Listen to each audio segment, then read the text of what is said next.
everybody, hello everybody, hello everybody, hello everybody, and welcome back to my YouTube channel.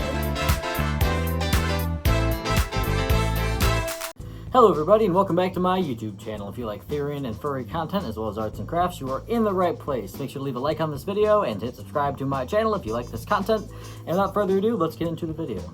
So today's topic is all about paper furries and paper fursuits. Now, if you've been in the furry fandom long enough, you've probably seen a paper fursuit or cardboard fursuit around.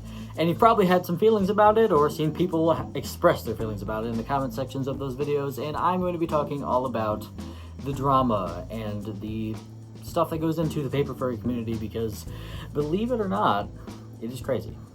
Now, the entire furry fandom as a whole is known to be drama-filled. There is drama left and right from every direction in every part of the furry community. Not that there's not drama in the theory community too, but in the furry community, drama is everywhere. It is the whole thing, from bewares to awful people to just people stealing designs. It's crazy. And as a subset of the regular furry community, the paper furry community is also full of drama. Now, one of the first pieces of drama that I'm going to be discussing in the paper furry community is the fact of whether a paper fursuit counts as a fursuit. So a traditional fursuit, or I guess the classic way of making fursuits, is usually using something like upholstery foam to carve a base, putting faux fur over that base, and sewing it together and making a fursuit. Now, to switch up that kind of classic technique is to use literally just paper. And that is what makes a paper fursuit. Now, a paper fursuit can be made out of just paper, like printer paper, or it can be made out of notebook paper, or it can actually be made out of things such as cardstock or cardboard.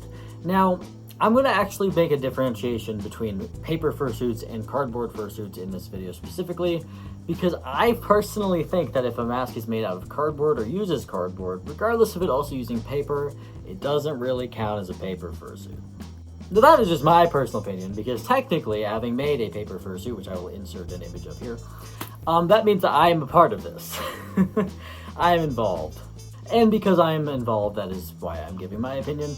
But technically, if you call your cardboard and paper suit a paper fursuit, I don't think it really matters. It's not that big of a deal. But I think if you are going to have it count as a paper suit, it should be just paper, you know? But the controversial issue at hand is actually whether a paper fursuit, whether including paper, cardboard, anything, counts as a fursuit.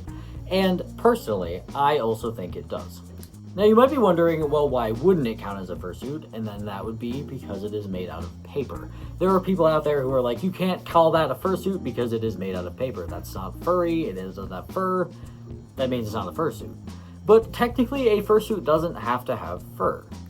See, fursuits can be made out of a bunch of different materials, and a lot of species don't actually have fur, but can still be represented in a fursuit, such as, like, dragons and such. You can see them made out of faux fur, or fleece, or minky, things like that. There are all different supplies to make fursuits out of. So that doesn't necessarily mean that making a fursuit out of paper would mean that it doesn't count as a fursuit, because the definition of fursuit, which I'll put here, is technically just a handmade anthropomorphic animal costume. And the definition, I'm sure, includes the words handmade only because they want to differentiate from, like, mascot costumes, which would technically count as fursuits if that wasn't for, you know what I mean, the specification that it's handmade. But either way, a fursuit is an anthropomorphic animal costume. So if you make it out of paper, that still counts as an anthropomorphic animal costume, so it would still count as a fursuit. But believe it or not, there are people in both the paper furry community and the greater furry community who are just like, listen, that is not a suit. It is made out of paper. That means it is not a fursuit. And I don't think it really matters all that much. Listen, it still counts as a fursuit because by definition, it is an anthropomorphic animal costume that is handmade. So, it would count. But for a second, I'd like to circle back to the materials controversy, which is actually not just my opinion on paper fursuits should be made out of just paper, but this is actually a conversation that happens in the paper furry community a lot. Is a paper fursuit that is made out of mostly tape, but still layers of paper, still a paper fursuit? See, a tactic that a lot of people use when they're making paper fursuits in order to make them really dimensional and really cool looking, they add tape, usually duct tape, sometimes packing tape, to just add layers and shaping and to make it easier, and also to secure the fursuit together, because you gotta have something to hold it together, you know? But some paper fursuiters use so much tape that it almost seems like the mask is really a tape mask rather than a paper mask. In my personal opinion, again, I'd say that if you use mostly duct tape and your mask is mostly made out of tape rather than paper, regardless of the fact that it uses paper, it still wouldn't really count as a paper fursuit. But again, none of that actually matters, and the label of paper fursuit and whether a mask counts as a paper fursuit doesn't really matter all that much. There's people that will argue back and forth in comment sections about whether a paper fursuit using a lot of tape is a paper fursuit or a paper fursuit using cardboard is a paper fursuit, but in the end, it doesn't really matter. And calling your mask a paper suit, regardless of what it's made of, is really kind of your own opinion. So you can call your suit a paper fursuit if it's made of paper, if it's made of tape and paper, it's really up to you. Now, the next and arguably the biggest kind of controversy in the paper suit community is the mold issue.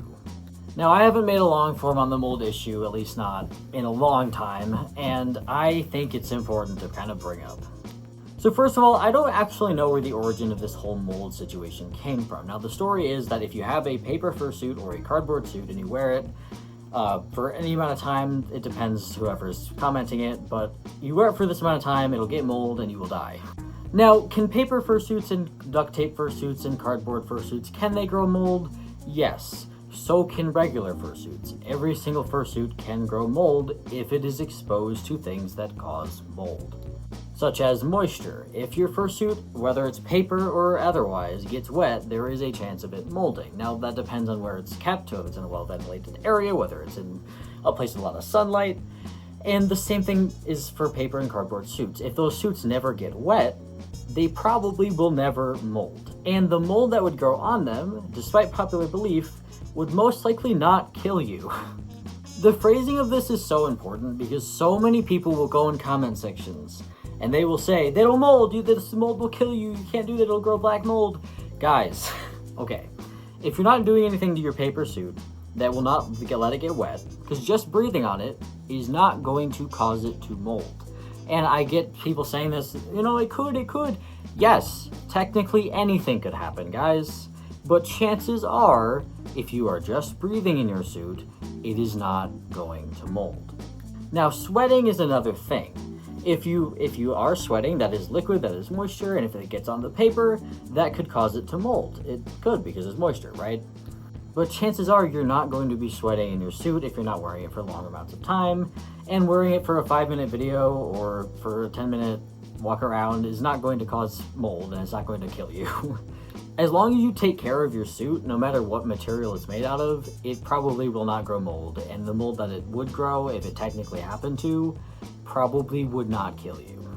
This fear-mongering and spreading of just like, oh, it'll grow mold, don't do that, don't do this, is just, I don't know why so many people picked it up, but one person mentioned somewhere, probably well-worded, that a paper fursuit can grow mold, and then the entire community jumped on that trend, even though it's not necessarily true. But on that topic, if you are using tape to kind of waterproof your suit, if you're using tape to kind of protect the paper or put water on it intentionally, that tape is not going to waterproof it. I brought this up in a previous video, but adding tape to anything, it doesn't waterproof it, and it actually increases the chance of it growing mold if you were to pour water on the tape, because the backing of the tape tends to grow mold if it gets wet. Just putting that out there.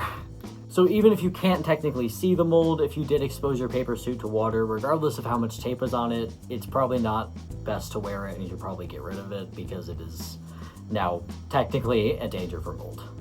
But one thing that I really want to bring up in this video about paper fursuits is the drama in the paper furry community, especially on TikTok. Oh, guys, there's so much I want to say about this drama, and a lot of it pertains to a lot of the audience being younger, so I'm just going to get into it. First of all, copying is not a big issue. I'm just going to say that right now. Someone copying your suit, or your style, or your post, or your mask, someone copying you, first of all, it probably wasn't intentional. Second of all, if it is intentional, there's really nothing you can do about it, unfortunately. The best thing to do if someone is copying you, whether that is your design, the way you make masks, is to block them and move on. There is really no reason to try to fight with somebody who's already copying you. It's really kind of a lost cause, because they're already crossing that line enough where they know you know that you're copying them. Wait. They know you know that they are copying you, and there's really nothing you can do about it anyway. So the best thing is to block them so they can no longer interact with your content and hopefully no longer copy and move on. There's usually no need to put this person on blast or to call them out and be like, this person is copying me. The important and kind of mature thing to do is to just understand that it's really not that big of a deal and for them to just move on, which is to say blocking them or moving them from your accounts. And if they keep doing it over and over and over, then maybe say something like, this person's copying me, they're not me, just putting that out there. But interacting with them directly about the copying just usually leads to more drama and fighting, so personally I wouldn't. And I know it can be, heartbreaking when someone copies your hard work and steals your design or the way you make masks, but the best thing to do is to just block them and move on, because unfortunately people will always try to copy you or at least try to do something that upsets you, and it's really unavoidable.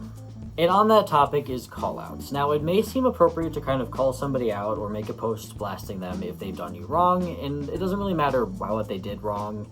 Something along the way is going to make you want to put someone on blast and be like, no, this person said this, and I want you to know that this is the truth. And I'm gonna be so real, there is really no reason you should call out anybody unless they're actively, causing harm to the community, other people, active harm. And by active harm, I mean they are dangerous, they are hurting people, they are saying really inappropriate things, something that deserves a call out, that deserves people to be warned. Because a call out isn't necessarily a post just to be like, this person wronged me. The whole point of a call out is to protect others from someone who is harming you. So if there is no actual danger or harm to the rest of the community, and it is pretty much just between you and the person, I would avoid making a call-out post, because it can just lead to more drama, and at worst it can backfire onto you. Because sometimes if people make enough call-outs, then people are going to be like, well, this person just seeks drama, and then they probably won't listen to you as well. So that goes into what deserves a call-out. Now that is someone who is actively harming people, like someone getting physically hurt, someone getting death threats, things like that. Another thing could be if they are someone who doxes or spreads personal information or is dangerous to you and might steal your credit card. If they're doing that, if they're scamming, if they're stealing money, that's another thing that could probably deserve a call out. If they're doing illegal activities, if they are trying to get other people to do illegal activities with them, another good reason for a call out. That's another good one. But if they were just really mean to you, or they made a weird comment or something kind of smaller, then I'd say address that with the person or those involved rather than making a big post and being like, put this person on blast. Because yes, there are times when you should make a call out, but most of the time, that's really not worth it. Now this part is by far the worst part of the paper furry community, and that is the adults that will literally come into these comment sections of actual kids and be like, your paper fursuit sucks, that's not a real fursuit, or just bullying kids. See, a lot of paper furries are kids because paper is an easy to access material, and a lot of kids can't afford to make a fursuit out of faux fur. I mean, it's expensive. So finding a way to make an alternative, such as a paper suit, is a really cool idea for kids. I mean, I even have a tutorial that's aimed for a younger audience to make their own paper fursuit. It's a community that a lot of kids are in. And some of these kids have huge audiences. Over on TikTok, there are paper furries that are 15, 16 that have hundreds of thousands of followers. And with those hundreds of thousands of followers comes the chance of running into horrible people. There are adults, which is to say, not even just 18-year-olds, I mean 20-year-olds, 30-year-olds that will go out of their way to just do horrible things. They'll stalk and harass these kids just because they don't like them. And now I know that not all paper furries are kids, but what I'm referring to is the paper furries with large audiences who happen to also be kids, and the non-paper adults that just go in and just comment the most obscene, disgusting things on these children's videos. If you are an adult in the furry fandom and you don't like paper fursuits, quite frankly, I don't care. You should just not interact with them. You do not have to leave a comment being like, this is a mess, this is not what the furry community is supposed to be. Guys, this is the next generation of the furry community. I'm going to be so real, and their creative ingenuity in making these paper suits is incredibly impressive, and I don't understand how the adults in this community just mistreat these paper furries. Guys, they're part of the fandom too. Because another part of it is just, are paper furries part of the furry fandom? And yes, they are. I'm not even going to go over it because I've discussed enough in this video where you should know that paper furries count enough as furries, because the definition of furry is literally just a fan of anthropomorphic animals, and because it's a self-proclaimed label, anyone who says they're a furry is a furry. So, but there you have it. There are all the ups and downs and ins and outs of the drama in the paper furry community. And if you like this video and want to see more like it, make sure to hit that like button and subscribe to my channel. It really helps me out a lot, and I can make more videos for you guys. Thank you so much for watching, and let me know what you want me to discuss next, whether that be a furry topic, Therian topic, something else. Let me know. Thank you so much for watching, and I will see you next time.